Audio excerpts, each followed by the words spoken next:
Well, I'm probably going to catch a lot of flack about this one.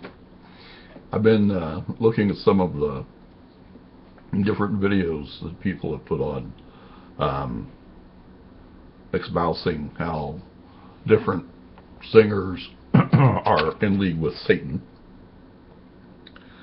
and how one of them being Beyonce, and pardon my beard. Anyway, they just go off on, oh, her eyes turn black, and then they talk about the Illuminati, which it has been defunct for thousands of years. However, people still like to think that the Freemasons and are part of the Illuminati and things like, all of this dates back to the Crusades. You guys, come on, give me a break. None of these people are in existence, and if they are, who cares? It's not like, these people are just messing around, pretending to be, wizards, grand wizards and magicians, and it's just like women who pretend to be witches and Wiccans and cast spells and all that crap. There's you're an idiot if you believe in this crap. You're born on a planet that was created billions of years ago. Nobody knows how. Scientists have no clue. They guess. Religious groups have no clue. They guess. I was brought up in Catholicism, and even by the time I hit 10 years old, I'm going, wait a minute, this can't be right. Why would this God say this one thing and then do this other stuff? If he's supposed to be all loving and happy and giving, but yet he creates Satan. But he's all forgiving. But there's hell. But he's all forgiving and all loving. But you'll go to hell. All these things. There's so many different levels of opposition in the Bible and the teachings, not only of the Bible but of the Quran. And I've read both. Many times.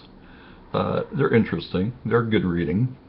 The New Testament, story of Jesus, interesting, but it's a book. These are books written by men. Not always particularly wise men, written in multiple languages, translated into multiple languages by people who did not speak the languages they were written in. People who wrote these books were the only ones who could actually write. The majority of people could not read back then. So how do you control large masses of people? You make rules. You say these rules are from this grand omnipotent deity, and you better follow these rules, or you're going to go into this pit of fire, and this creature down there is going to torture you for the rest of eternity. That scared me. That scared me when I was little. When I was a little boy, it scared the living daylights out of me. If I did anything bad, I was going to go to hell and suffer horrible things.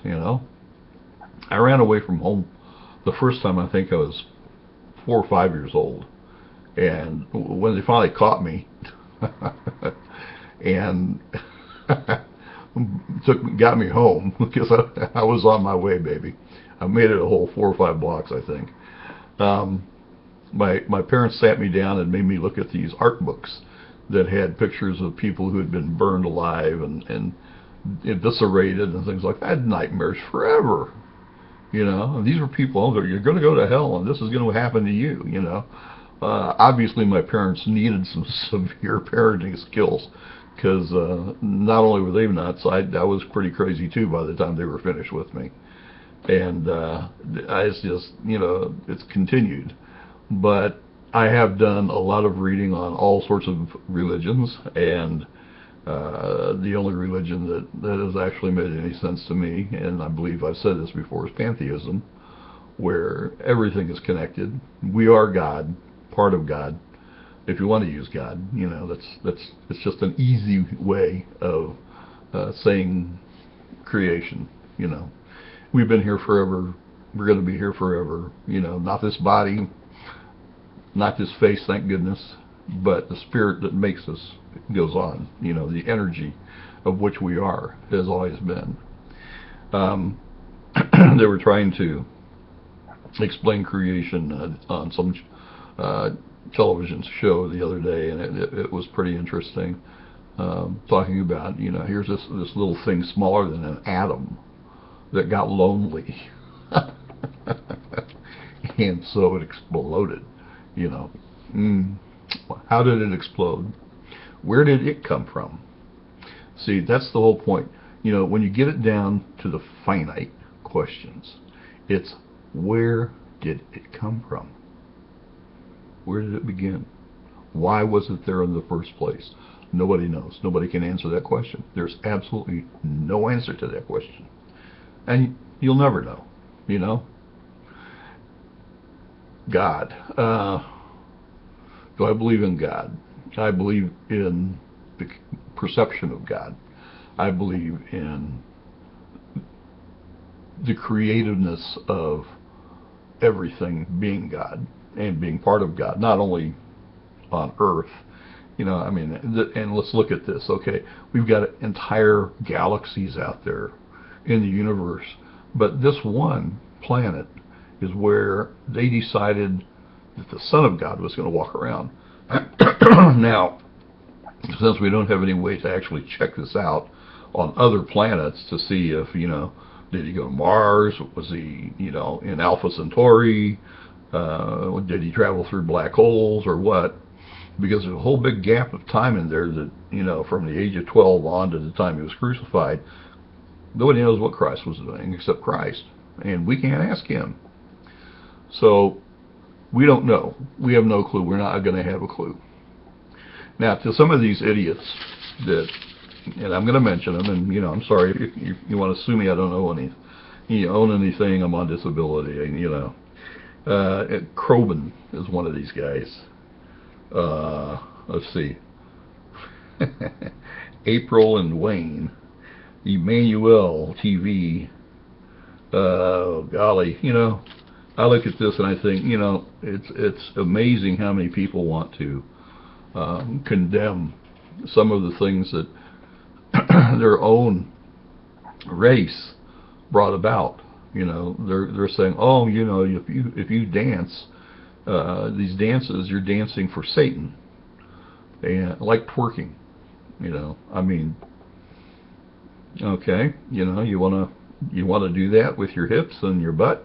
Good, okay, yeah, it's it might be attractive, you know, if you're in good shape. I've seen some pretty hefty twerkers, both male and female, on TV lately. The female baboon will twerk to the male baboon, and it's a mating ritual.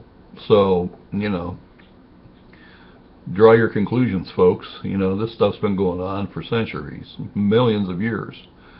And, you know, dancing. You know, people danced long before the Bible was ever written.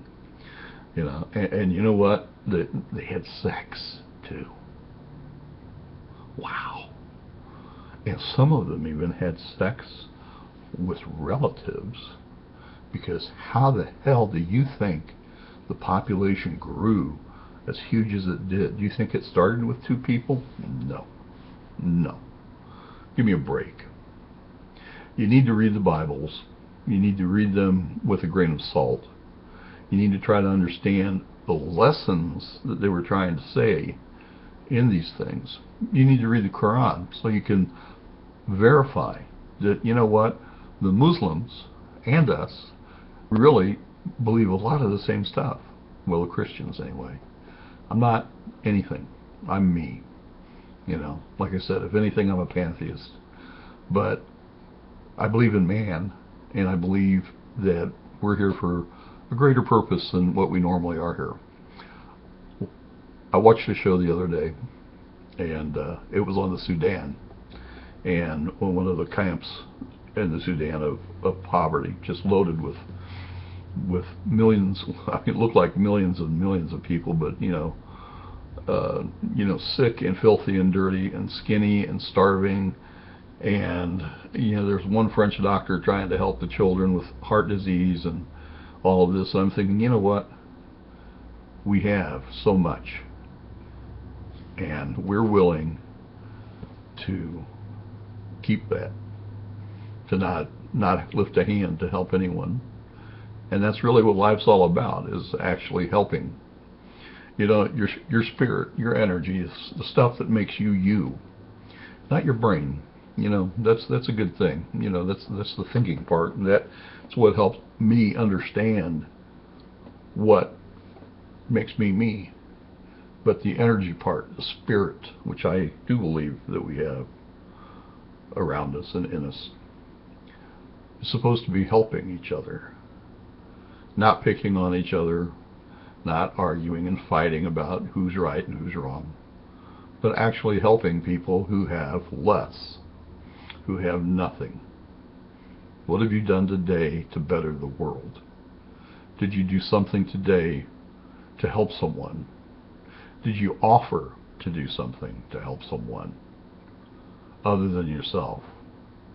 Did you donate time, money, energy, anything to help someone else? If you didn't, shame on you. Help tomorrow. Do something every day. Doesn't have to be a big deal. Buy somebody a cup of coffee. Put a nickel on the guy's cup on the street. You know, it adds up. But learn from all of this that we are one big thing. All of us make up one. All of us. We're not individualistics. We are all one part of this giant, huge,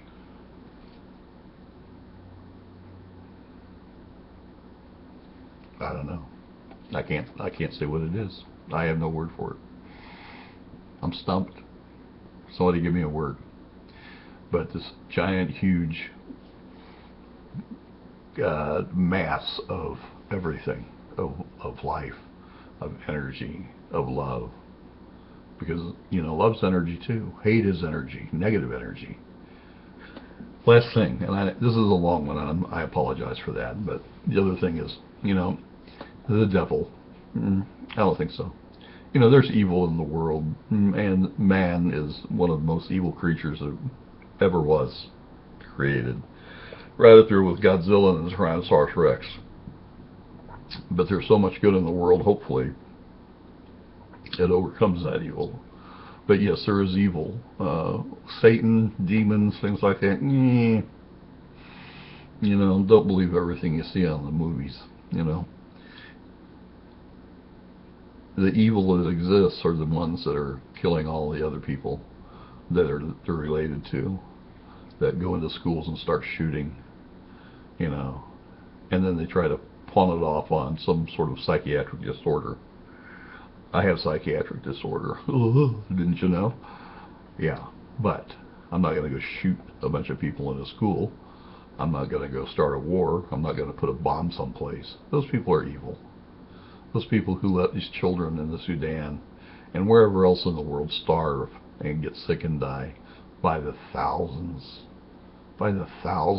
every day. Those are evil people. Where does evil come from? Man. Negativity. You know, last thing. You ever have a magnet or two magnets and play with each other? You know, if you hold the magnets at positive ends, they push each other apart. And the same if you hold them at negative ends, they push each other apart. You've got to have a positive and a negative to attract, you know. So it's sort of like, and even more ancient than the Bible, when they talk about yin and yang, you know, that wonderful 69. Yin and yang show opposites attract.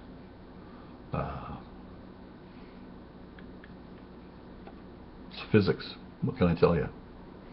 All of it, pretty much. You, me, we're all physics. So think about it. Just, you know, kind of chew what I said.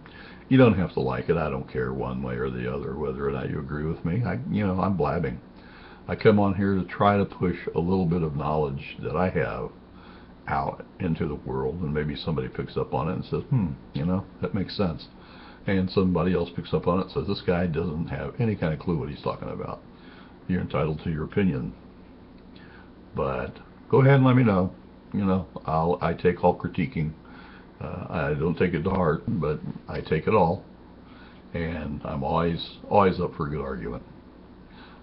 Be good to yourselves. Do something nice for someone, and do something nice for yourself. And we'll talk to you next time. Bye.